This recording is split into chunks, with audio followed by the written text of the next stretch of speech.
สบายดีเด้อพี่น้องสบายดีเบิร์สุขุสุขคนเนาะสบายดีน้ำแรงๆพี่น้องเอ้ยสบายดีพอกันตอนแรงๆวันนี้ก็ลงสวนคือเก่าพี่น้องเอ้ยต้นกระโพดต้นหมักโมใส่ปุ๋ยว่านนี่ก็เลยต้องฮดพุ่นออกแต่ใบมันเด้อเนยนี่เห็นบ่พุ่นมันขังในใบกระโพดรุ่นที่2ครับพี่น้องเอ้ยแม่ก็ใส่พุ่นหมักโมทั้งน่ะโมฮอกะที่ว่าโอเคอยู่พี่น้องเอ้ยมันก็งามอยู่ได้เลย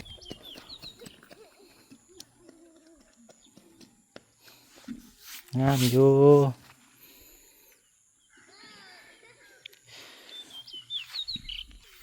ล่าสุดพี่น้องเอ้ยงานประทัดโพนเกิดเหตุบ่คาดคิดสไลเดอร์ลอยกลางอากาศเลยสไลเดอร์ลอยบ่ฮู้ว่ามีเด็กน้อยอยู่บ่หรือจังไดขึ้นสูงเลยได้น้องขึ้นสูงแห้งเลยได้ขึ้นสูงไปจังหวะตกลงมาลมมุนนั่นเด้เพราะว่าช่วงนี้ลมหนาวกับลมร้อนมันปะทะกันระบาดมันเห็นให้ลมมุนหรือว่าบ้านเขาลมมันนะพายุหมุนบ้านเขาลมพิวกุดบ้านเขาสู้ดังเลยสู้บ่อยากสู้บ่ได้แล้วเบิ่งอย่างกระเปกกระปักนี่อยากเล่นแต่น้ำ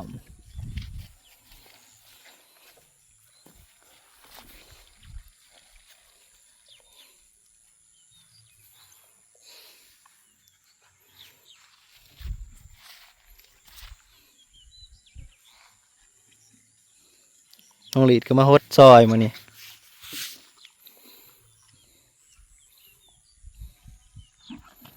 ถือใจเพิ่นแล้วก็ทำได้เล่นน้ำนะน้องเนยเป็นหมากเลยพี่น้อยเป็นดอกเป็นยังไงไว้เด้กันเฮาโบเดสจะเป็นหมากไว้เดี๋ยวเฮาตอนใหม่อีกเป็นเครือใหม่ล่ามเครือใหม่ให้กินปุ๋ยรอเบิ่งน้ำกันพี่น้องมาจะออกมาแบบใดเนาะครั้งแรกในชีวิตปูหมักโม่เนาะคันว่ามันโอเคกับปีหน้าก็สิลงใหม่พี่น้องแต่ว่าสิบ่เฮ็ดแบบนี้ได้ปีหน้าจะท้ายเป็นร่องปลูกซองขางแล้วก็ปล่อยน้ำเขาร่องเลยอันนี้ปลูกหาประสบการณ์ซื่อๆดอกหรือว่าฉีดยาฉีดยังให้พ่อใหญ่อ้อยฉีดให้คันมันบ่หนาวมันก็บ่กูดพี่น้องคันมันล่มนำละลายมือติดกันเลยใบมันอยากกูดอยากงอเขาโลดได้ฉีดยังก็ฉีดลงไปโลดนี่เห็นมาแตกลายเครือแล้วจะเห็ดยังมีลูกหยาออก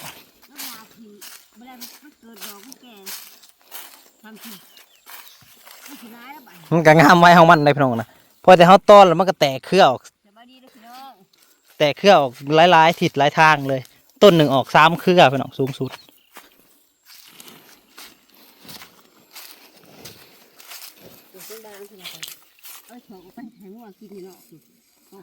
ดอกพาง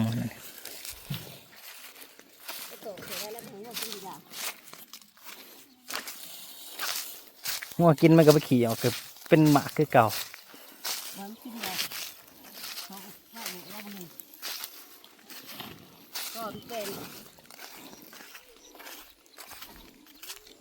พ่อบอกให้เห็น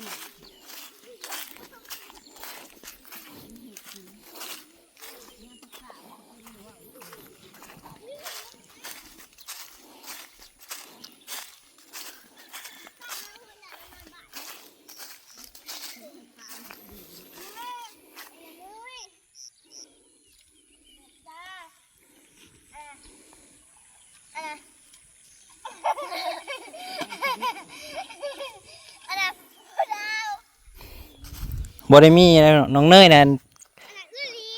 สวดหมู่ว่าวอยู่โอ้ยจุดที่ข้านว่าวน้ำนะ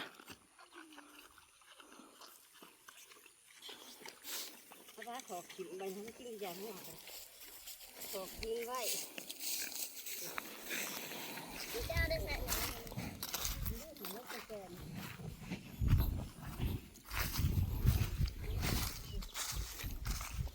แล้วมันตกกาเพราะว่าได้ดิ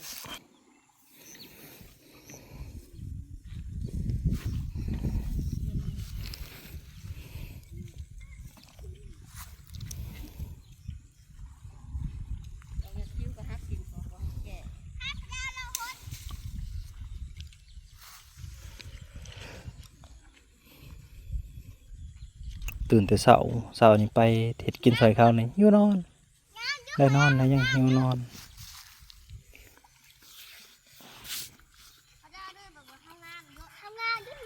ให้พี่น้องคอมเมนต์เบิ่งปลาลุงงามอยู่น้องเนยน่ะเดี๋ยวสิมาเว้าให้ฟังเดี๋ยวเพิ่นคอมเมนต์เพิ่นสิมาบอกดอกว่างามบ่งามก็ได้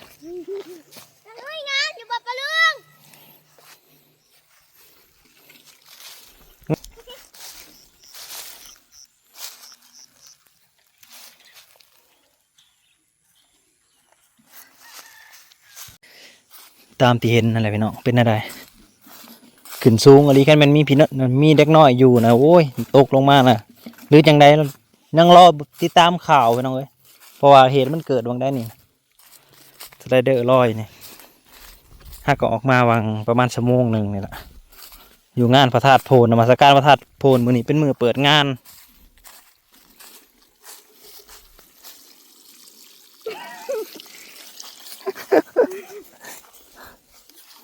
สวัสดีป่าลุงนี่กระจ่องกระตาเขาโค ว่าอยากให้พี่น้องเบิ้งให้ปลาลุงเบิ้งมันเป็นอะไรตาเขาคือตาเขาเด่นเนาะยันเราคือตาผู้อื่นนี่แล้ว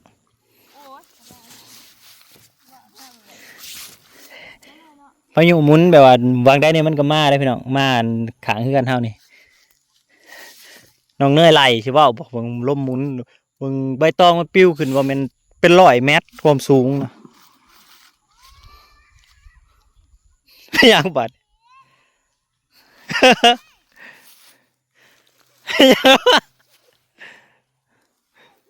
ถือทีบตกน้ำนี่ละถือใจเพิ่นแล้วน้องเนย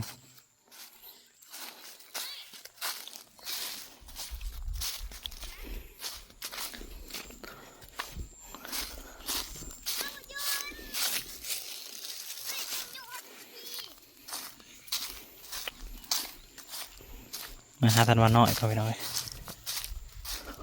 สูบน้ำใส่น้ำใหม่เสาร์นี้กันนำน้องเขาเป่งใส่เต็มที่เลยเป่งใส่ร้ายก็จะมันถั่วหมกโม่ตายหมกโม่ตัวโบงามตัวแถวไกลๆน้องน้ำมันซึมใส่เลยหลังเบิด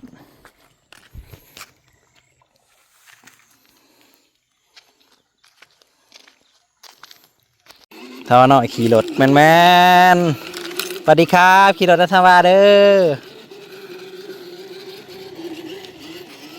เนี่ยพี่น้องจะเลิฟมือก็เล่นอยู่ท่านี้ละขี่รถเล่นท่านี้ละ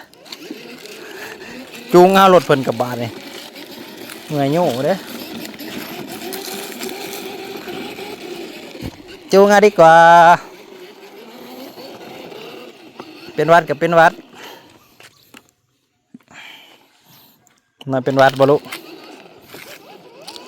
ยกล้อเลยเลี้ยวสิ่งเลี้ยว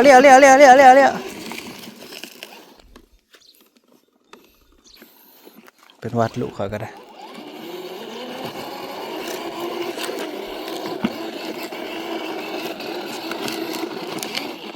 เพราะว่าเป็นวัดตอนมันฮ้อนไม่ต้องไปเป็นก็ได้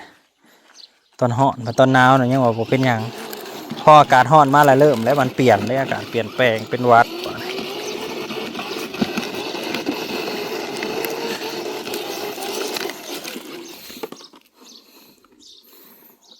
เป็นวัดมุมอะไรแก้มปากแตกอะไรแก้มก็ได้รถไทยพอมินนี่นี่ก็มาเปลี่ยนเอารถไทยเอาไปแก่เสาไม้เฮ้ยเบิ้งแล้วคือน้องเอาเฮ็ดไปส่งให้แม่น้องเฮ็ดแม่น้องเลย เพิ่นอยู่ห้าง3 คนเพิ่นว่าเพิ่นจะเฮ็ดกินหยังแล้ว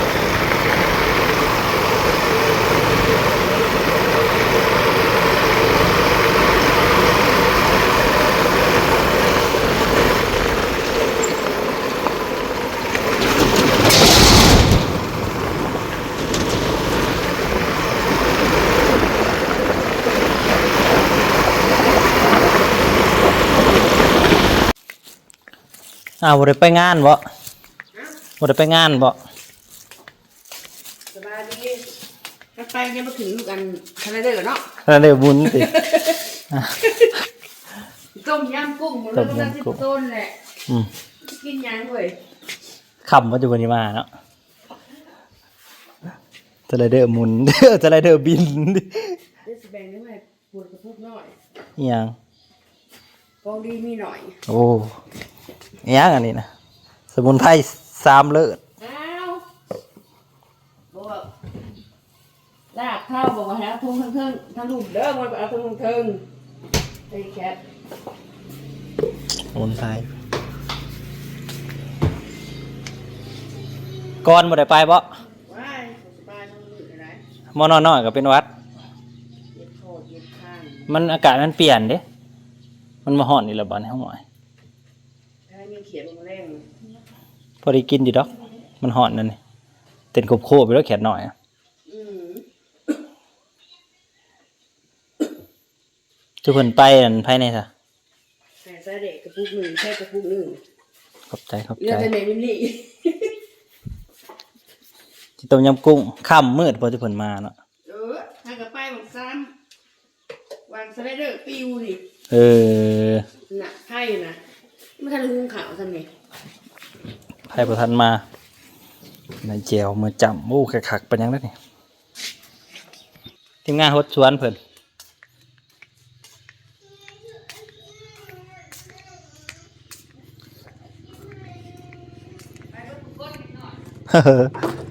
ไปเบิดเลยพี่น้องเอ้ยพอกันใหม่กับคุณอะไรที่มาหับส้มไหมน้อง